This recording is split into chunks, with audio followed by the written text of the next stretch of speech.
Buenas tardes.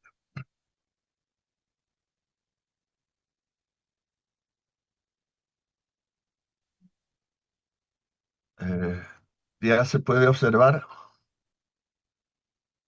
Sí, arquitecto, podemos observar su pantalla. Le pedimos que ponga sus diapositivas en pantalla completa para que pueda iniciar. Muy bien.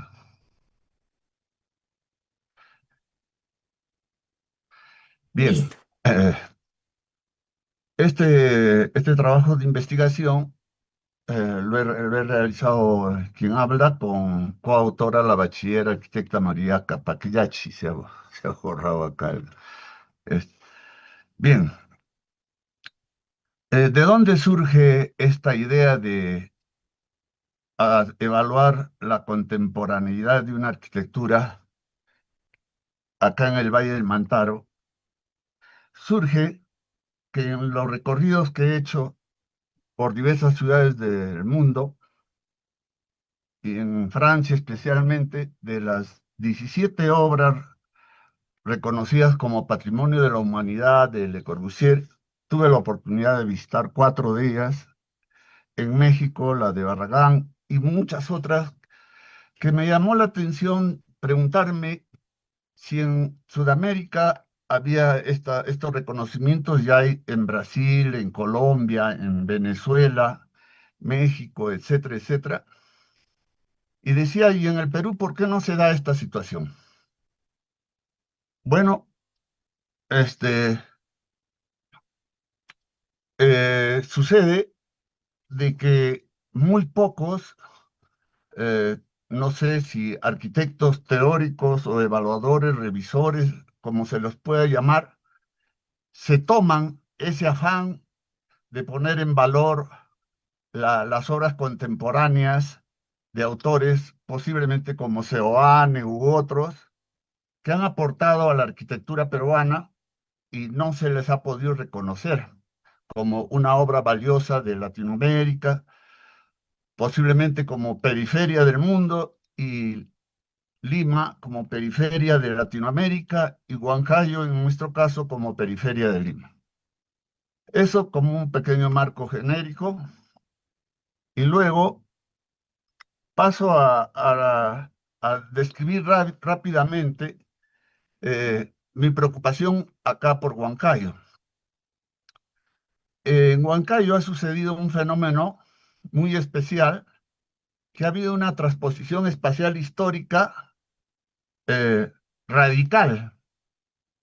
Acá León Sangrán en 1828 nos grafica cómo era la ciudad en ese tiempo, que ya era entrada a la República y teníamos toda una pequeña ciudad con eh, resonancia virreinal todavía de pueblo de indios, ¿no? Desde su fundación.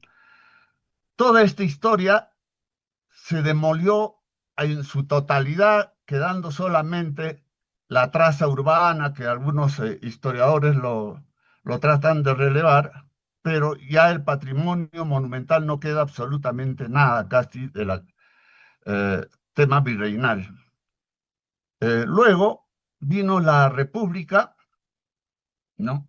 Y sobre esta plaza fundacional, que era la Plaza Huamamarca, al demolerse, se construyeron ya inmuebles por los años pasados, estos años de 1828, ya para finales de 900, una nueva ciudad republicana, que es la que actualmente quedan algunas casas también, porque en 1960, 61 empiezan a modernizarse. En 1948, cuando se construye el hotel de turistas con una arquitectura neocolonial, empieza una revolución, igual que la Iglesia Inmaculada, que es un neo-renacentista o algo parecido, porque han sido copias de arquitectura europea.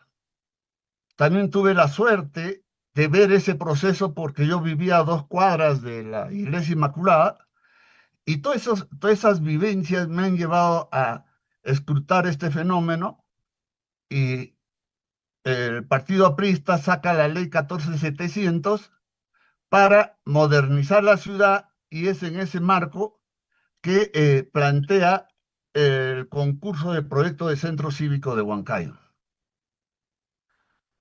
Eh, ya he narrado un poco lo que a mí me anima como para evaluar. Decía que Lima no tiene absolutamente ni una obra reconocida dentro de ese contexto. Lo tiene Brasilia, España, todo el mundo, ¿no? Tiene su patrimonio de la humanidad moderna. Su último libro de Martín Fabri con Octavio Montestuque trata de reconocer esta arquitectura en Lima, ¿no? Con estos 10 ensayos sobre edificios canónicos, que trata de replicar a la obra de Moneo, ¿no? O de Peter Eisman, que evalúan las características de canonicidad de las obras arquitectónicas. Entonces, eh, ya dándose el hecho de la construcción en esta plaza fundacional del nuevo centro cívico, marca un hito en todo el Ande peruano, ¿no? Con una obra moderna que pasó desapercibido incluso para los propios huancaínos, ¿no? Al no tratar de reconocerlo, y hice un proceso de valoración de esta obra para ver si sus atributos puede dar la canonicidad y a futuro impulsar como esto patrimonio de la humanidad en este contexto, ¿no? Eh, entonces, la pregunta es, ¿esta obra constituye una reiteración, una copia, una renovación, adaptación o una innovación o ruptura, ¿no? Más adelante veremos cuál de estas tres respuestas corresponde a la valoración que se ha hecho. Eh, La metodología es una metodología cualitativa, interpretativa, heurística y filológica, basada en esta fundamentación teórica de Moneo, de Guidón, de Frampton, Eisman, de Surco y Fabri Montestuque, ¿no? El peruano. Se ha hecho una auscultación teniendo en consideración que las obras que han analizado ellos no necesariamente son las que han sido catalogadas como patrimonio de la humanidad, pero han establecido ciertas metodologías propias de su sapiencia y su experticia, ¿no? Que de alguna manera lo ha tratado de replicar, en este caso Fabri y Montestuque, ¿no? Tratando de hacer la evaluación para el caso de Lima. En el caso de la valoración para Huancayo, ¿no? Se ha presentado para su valoración 4 categorías axiales que todos los conocemos, son simples y siempre lo repetimos. Está la forma, o sea, la forma compositiva, la abstracción formal, la función, la caridad pragmática de jerarquía funcional, etcétera. Todas estas son definiciones que todo el proceso teórico cualitativo se ha trabajado con el Atlas T, eh, el software de evaluación cualitativa, el espacio y la técnica. Acá se trata de resumir estas 4 categorías, ¿no? Para, en base a esto, hacer la valoración. Esta valoración, aparentemente cuantitativa, se adoptó de la escala de Jorge Satkiss, que plantea que hay obras que son reiterativas, es decir, se repiten las mismas obras, los mismos criterios, otras que renuevan, y los puntajes se han ido dando en ese porcentaje, del 1 al 10, ¿no? Y lo que innovan, que tiene puntaje del 8 al 10. Eh, Se tiene un resultado. En base a esas, se ha hecho algo de 40 fichas de evaluación detallada pormenorizada del edificio. En cada uno de esos aspectos hay como 10, 12 fichas en cada uno de los aspectos de las categorías principales que he mencionado, eh, en función a la teoría que han desarrollado, el marco teórico que he mostrado, pero de una manera, llamaremos, como en la investigación cualitativa le llaman la triangulación. Bueno, acá no ha sido triangulación, ha sido vinculación, ¿no? Porque se han tomado todas esas referencias para consolidar un sistema de valoración. Este sistema de valoración, se trata, por ejemplo, el estilo como canon, como ruptura, tiene todas sus categorías desarrolladas, se han desarrollado estas fichas y están al estilo de Clark o de los analistas gráficos. Se ha hecho todo el análisis gráfico pormenorizado, ¿no? Sobre, por ejemplo, para poner el ejemplo nomás de esta ficha, el canon como ruptura, está la materialidad expresiva, la técnica y preexistencia, la materialidad tectónica, las modulaciones y la metodología. Entonces, estas han sido evaluadas y acá abajo se ve la escala de valoración que a la vez se ha detallado en una matriz más exhaustiva que, para que se pueda ver, podrían, ya en el documento de investigación está todas estas características de cómo se ha hecho esta escala. También tiene todo un proceso de interpretación y validación por esta triangulación, ¿no? Y están las características principales por las que este edificio ha sido analizado. Sobre el espacio y función de la misma, la función o canon como narrativa, ¿no? Está la calidad pragmática, la tipología, la integración al programa, la flexibilidad del uso, ¿no? Y el espacio canon como narrativa está el promenadio arquitectural, la interpretación, etcétera. ¿Y por qué se ha usado esos conceptos? Porque el arquitecto Correa, que es el autor del proyecto, proviene de una escuela de esa naturaleza, de la arquitectura moderna. Y se presume desde el punto de vista filológico que ha transmitido ese mensaje de su propia experiencia y aprendizaje obtenida de esas escuelas, y por eso es que estamos evaluándolo y con esos parámetros, ¿no? Entonces acá están las características de valoración, el espacio canon como narrativa. Muy bien. Sobre la discusión, Estimado arquitecto, disculpe, tenemos un minuto final, por favor. el resultado valida empíricamente la tesis del racionalismo crítico de Frampton como teoría, ¿no? Eh, se resuelve la tensión, eh, mm, hablada por Charles Yen, ¿no? A alta calidad canónica, y es un instrumento que en nuestro caso ha sido validado por el mismo método cualitativo, ¿no? Y este es un aporte al análisis y evaluación de la transposición, de la puesta en valor, un aporte metodológico, un aporte a la renovación, un análisis y evaluación a propuestas futuras de arquitectura moderna, a diferencia de Fabri y Montestruque, que hacen una interpretación desde su punto de vista estrictamente conceptual, ¿no?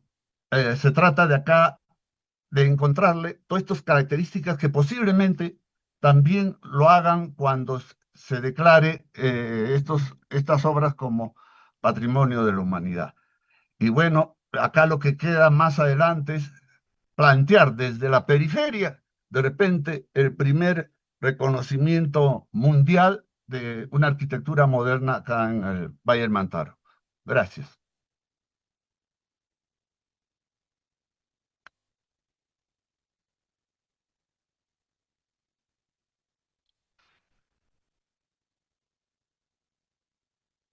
Muy bien, muchísimas gracias, arquitecto. Vamos a brindarle el pase a nuestros panelistas, a nuestros jurados que nos van a ayudar con la intervención. Arquitecto José Hayakawa tiene la palabra.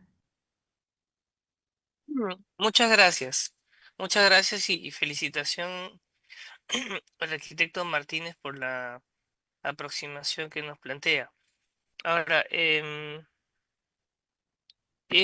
muy valioso el caso que pone en discusión, emblemático, diría yo, del Centro Cívico de Huancayo, por los alcances que tiene, si es que los podemos contextualizar en un momento histórico en el cual no solo el tipo arquitectónico de los centros cívicos, sino la forma de generarlos a través de concursos, de proyectos, concursos públicos y tal, era la norma, ¿no? Que envidia, digamos, ¿no? Qué nostalgia con el presente en el cual tenemos que está bastante alejado, digamos, de la discusión de políticas públicas y del rol del arquitecto en la construcción de nuestras ciudades y sociedades, ¿no?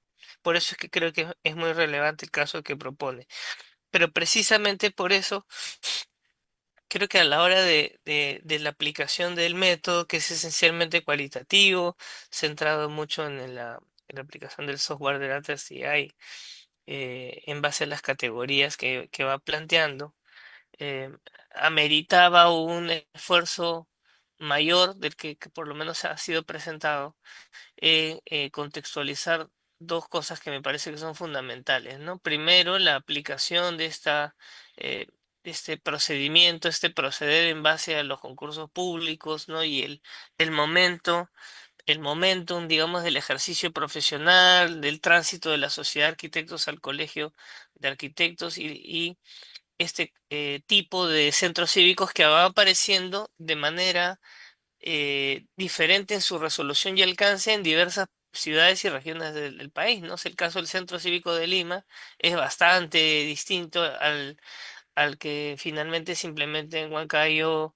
no solo en sus características, sino en la manera en la cual la ciudadanía se lo apropia, ¿no?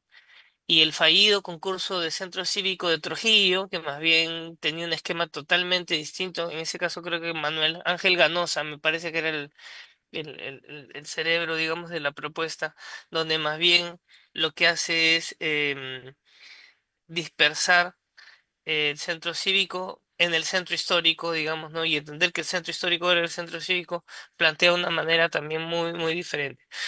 Entonces yo creo que para poder valorar los alcances que el autor a través de la investigación propone como universales de esta propuesta, habría que hacer un mucho mayor esfuerzo para comprender el momento histórico del ejercicio de la profesión y cómo el tipo edificado centro cívico se vuelve fundamental, digamos, en ese momento y eso permite que justamente podamos encontrar mayor sentido a las especificidades del caso de Huancayo, ¿no?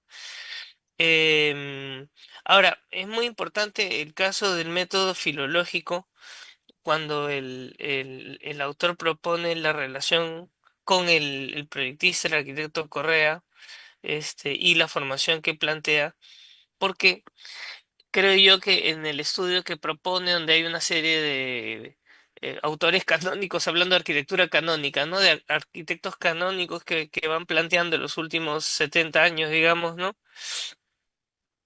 Hay ausencias de algunos autores peruanos más recientes que incluso tienen una postura crítica de los aportes del Docomomo, ¿no? Que es este conjunto de especialistas que investigan específicamente la arquitectura del movimiento moderno. Hablo de Patricia Siriani, por ejemplo, como historia del arte y de la arquitectura, o por ejemplo, más joven que Patricia Siriani todavía Manuel Vaca, que también es un especialista en la arquitectura del movimiento moderno y no solo en su tesis de maestría, en su tesis doctoral va planteando este fichas, o sea, no solo utiliza las fichas del Docomomo, sino las aterriza de manera específica a esta mirada latinoamericana que el arquitecto nos propone, ¿no? Yo estoy completamente de acuerdo que más allá de la pretendida alcance universalizador de la arquitectura del movimiento moderno, hay un proceso de apropiación, ¿no es cierto? Una negociación más específica que probablemente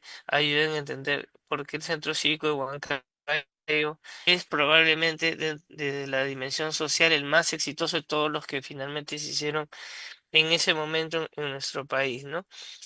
Solo tengo una consulta para él, aparte de estas observaciones que tiene que ver justamente con el hurgar, digamos, en el pensamiento formativo del arquitecto Correa, ¿no es cierto?, de la arquitectura y el urbanismo de aquella época como expresión negociada en el caso del centro cívico, perdón, en el caso del centro cívico de Huancayo, ¿no? O sea, parte de la premisa desde su aproximación filológica que hay una especie de transfusión de ideas de un ADN disciplinar, arquitectónico, urbanístico, que finalmente se puede rastrear en el caso y más bien, creo yo que lo que habría que hacer es cómo él, a partir de ese ADN universalizador, arquitectónico, slash urbanístico, más bien encuentra condicionantes específicos en el caso de Huancayo que hacen que, como él dice, más allá de la transformación radical,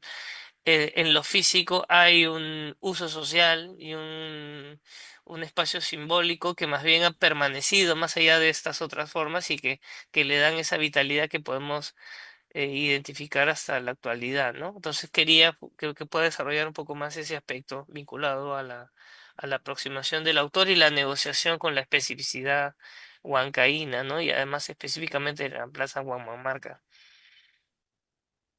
Bien, gracias. Muy buenas preguntas. Por las limitaciones del tiempo, he tenido que saltear con garrocha muchos de los desarrollos de esto. Uno de ellos es, por ejemplo, ¿qué diferencia hay entre una arquitectura icónica y una canónica? Para que se tipifique como canónica, esta tiene que tener su influencia social, pero no solo en la población, sino en los arquitectos. ¿Y qué ha sucedido con esta obra? Ha significado que todas las obras, como el Hotel Quilla, el Banco, ha influenciado en arquitectos tanto especialmente a los de Lima que han venido a proyectar acá, porque muchas de las obras contemporáneas, después de esta obrita nomás, han sido producto de muchas de las obras, han sido proyectadas y construidas por arquitectos de Lima, como el Banco de Crédito, una suerte de elementos, y ha influido drásticamente el centro cívico. Ha sido como el elemento eje conceptual, a diferencia de lo que debería haberse tomado como patrón, la herencia histórica, diremos, del patrimonio monumental o otras, estos atributos, pero su diferencia ha sido en que esta ha significado un foco de influencia para todos los procesos.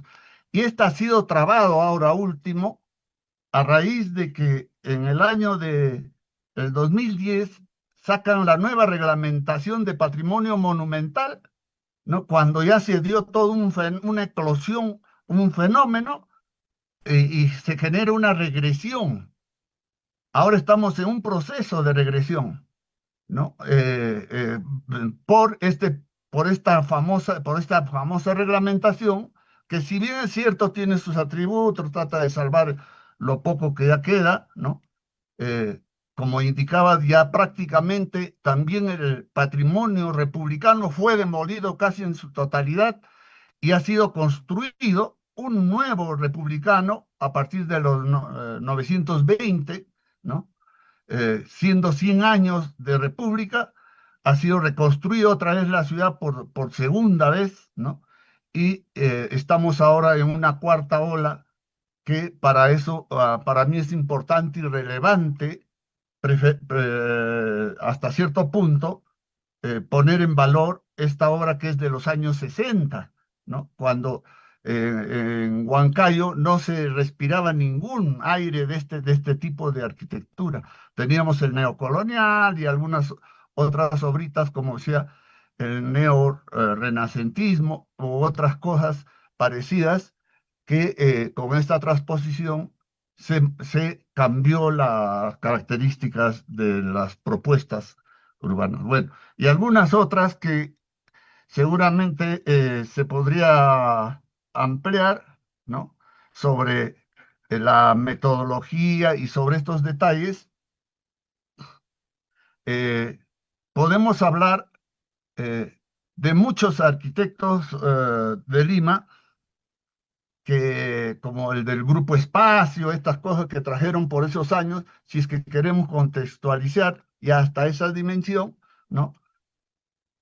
Para ver ya el tema del caso de Correa, muchos de los casos nuestros, ¿por qué se usa este método un poco heurístico y filológico? Porque ya Correa ha muerto y hubiese sido interesante poder entrevistarse, que le daba otro matiz a estos aspectos, ¿no? Gracias.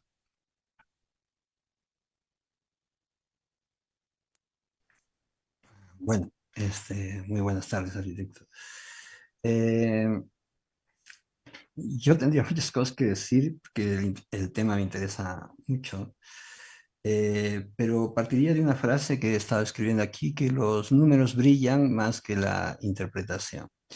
Y creo que eso origina dos puntos, digamos, tanto en la teoría como en la metodología, que habría que volver a tejer para que no haya ciertas contradicciones. En los métodos se señala que es un enfoque cualitativo y que está basado en la hermenéutica. De hermenéutica no he visto nada, sobre todo, digamos, en el transcurso de la investigación, dado que, digamos, hay una definición de un modelo de valoración cuantitativa, ¿no? Por lo tanto, también hay otra contradicción si es cualitativo, si es cuantitativo, y lo hermenéutico, más que filológico, exige, digamos, un método exegético. Y eso es crucial porque parece que le hemos quitado la historicidad a este objeto, ¿no? Lo hemos hecho demasiado sincrónico. Los valores que tomamos es a partir como si fuera una radiografía y no tenemos en cuenta todo lo que usted ha ido narrando y contando, ¿no? Que no se han tomado en el análisis, sino que se han tomado como un preludio, ¿no? Una introducción al objeto, ¿no? Y creo que es importante siempre reconocer la historicidad del objeto, ¿no? Eso es algo que habría que valorar. Yo creo que es por eso que la teoría se ha hecho un poco ecléctica, porque se han utilizado distintos autores con distintas bases epistemológicas, por ejemplo, Gideon, desde una visión visual culturalista, Frampton desde una visión más tecnológica, tectónica, cada uno, digamos, con rastros epistemológicos completamente distintos, ¿no? Que es muy difícil de unir, ¿no? Y yo creo que si la pregunta partía por ver esta modernidad versus identidad, quizás la teoría que yo hubiera sugerido sería la de Norbert Schulz, ¿no? Yo creo que, digamos, creo que desde ese entendimiento también de hermenéutica fenomenológica que él tenía en todos sus estudios históricos, hubiera podido mejor encajar para tener una mayor comprensión del objeto, ¿no? Como le digo, más que una comprensión, lo que hemos logrado es una radiografía, ¿no? Entonces, creo que ahí sería, digamos, un poco el comentario, sin desvalorizar todo lo hecho, porque es muy interesante. A mí me ha interesado mucho cómo se ha ido congeniando, por ejemplo, Moneo con Eisman o con Gideon, y que creo que es una valoración importante que se hace, es un aporte importante, ¿no? Pero creo que no se ajusta, digamos, al estudio realizado, ¿no? Bien, gracias. Para aclararle al jurado dos cosas. En la metodología, para la parte canónica, se ha tomado a Peter Eisman, a Moneo y a Montestruque. Para la parte de arquitectura moderna, se ha tomado los conceptos de Guidón y de Frampton. O sea, no es que se ha tratado de ensamblar un sándwich un poco mixto, ¿no? Sino se ha separado esas dos categorías principales para desarrollarlas ambas para poder primero definir qué es la arquitectura moderna y cuáles son sus bases y por qué tomo a ellos y no por ejemplo, a Stephen Hall. Stephen Hall es posterior a Correa. Entonces yo tengo que tomar en el encaje los conceptos que movieron ese proyecto. O sea, porque tranquilamente podría haber tomado a Koolhaas, a cualquier otro, ¿no? Para adecuar lo que descontextualizaría él. Ahora, sobre lo cuantitativo y la interpretación. Yo soy un enemigo de las letras, de estar rellenando teorías ahí con vastedad. Yo prefiero el análisis gráfico, ¿no? Y este análisis gráfico lo hemos tratado de valorar, ¿no? Y en eso, ese análisis gráfico es estrictamente heurístico, ¿no? Que está ahí la definición y está la explicación, pero como en este foro es difícil detallar todos estos procesos, haría una exposición de 3, 4 horas explicando todas las características pormenorizadas de esta interpretación. Bueno, es lo único que quería aclarar. Gracias. Gracias a usted. Bien, muchísimas gracias por la participación de nuestros jurados y también agradecemos la participación del arquitecto César Martínez, a quien despedimos también con aplausos virtuales en la sala de Zoom. Vamos Yo a brindar quiero el hacer pase. Ah, una consulta, perdón. Natalie, al arquitecto, aprovechando su exposición. Eh, Mi tema de tesis tiene que ver con la memoria colectiva, con la memoria visual en las plazas andinas del Perú. Y justamente está al borde de lo que usted está estudiando, bueno, el Centro Cívico de Huancayo. Uno de mis casos de estudio es justamente Huancayo. Y en lo que voy avanzando, me parece importante una ciudad singular que ha permitido una superposición, una yuxtaposición, no solamente de la época moderna y el pensamiento moderno sobre una época republicana, sino también, por ejemplo, de la cultura huanca o la cultura wari sobre la cultura huanca, la cultura inca sobre la cultura wari, y así posteriormente, ¿no? La época colonial, etcétera, etcétera. En todo ese proceso de yuxtaposición, superposición de culturas que se manifiestan en formas, se materializan, me parece que se genera ciertas condiciones para hacer lugar, es decir, el placemaking, ¿no? Que habla, por ejemplo, la doctora Catherine, la doctora alemana que vino a visitarnos, habla en un artículo, como el placemaking eh, genera lugares, es decir, esta yuxtaposición, esta superposición. Y Huancayo tiene eso. Sin embargo, no tiene la misma yuxtaposición que ha tenido Cusco, Cajamarca, por ejemplo. A raíz de su investigación, arquitecto César, me gustaría tener una pregunta quizás personal. ¿Cuál cree ha sido la diferencia con estas otras ciudades que seguramente usted ha visitado, la diferencia con Cajamarca o Cusco? ¿Por qué Huancayo no tuvo esa misma dirección como la tenemos ahora las otras ciudades? Bien, excelente la pregunta, pareciera como que estuviera acomodada, pero bueno, le voy a responder. Fíjese, usted es joven y no sabe que Huancayo la construyeron los inmigrantes. Este centro cívico es producto de los inmigrantes. O sea, cuando cae por la reforma agraria, todos los terratenientes que hacían la república, ¿no? Vienen a Huancayo libaneses, está Mubarak, Cajat, el Cajat que menciona el arquitecto, así mi compañero de estudios en primaria, no sé si él o su tío o su pariente, pero acá han vivido los Cajat, ¿no?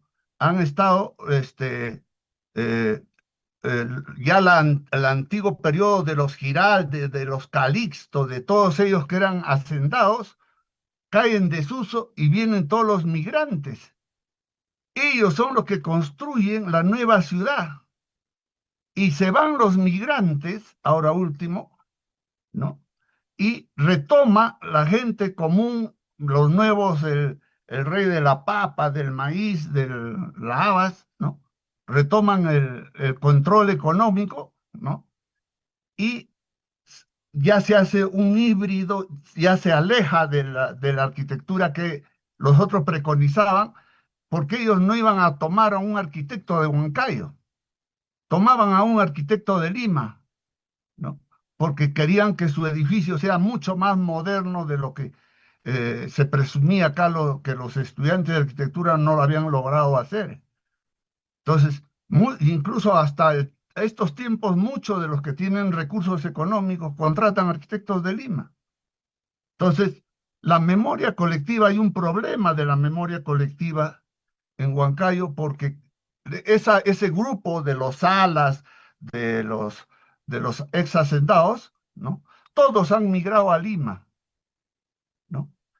Ya no existe, entonces tienes que tipificar esa memoria colectiva y es lo que decía a una chica que fui jurado de tesis, que había hecho sobre la memoria colectiva, había encuestado a los jóvenes que están en el parque, y ellos ya no tienen esa memoria colectiva. ¿Por qué? Porque ellos están viviendo, como dice, el tiempo actual, ¿no? Lo sincrónico, ¿no? Entonces, ellos no se acuerdan de cómo fue, porque ellos vienen de distintos lugares, pues, ya la migración interna, ¿no? Y es un fenómeno de flujo y reflujo que usted tiene que tomar en cuenta cuando se habla de memoria colectiva, ¿no? Porque mis recuerdos van a ser totalmente distintos. Yo que recuerdo cómo se construyó la iglesia Inmaculada, porque jugaba ahí fulbito, ¿no? Entonces, tengo otros recuerdos o otra memoria colectiva, ¿no? De la ciudad, porque todos los días yo recorro la ciudad para observar el fenómeno de los cambios que se dan a diario se dan los cambios. Es un fenómeno incesante porque nuestras ciudades son ciudades en plena construcción permanente.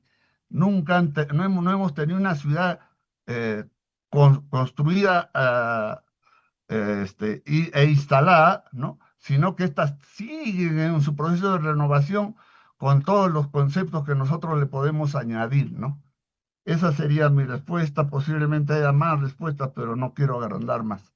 Gracias. Sí, gracias. Sí.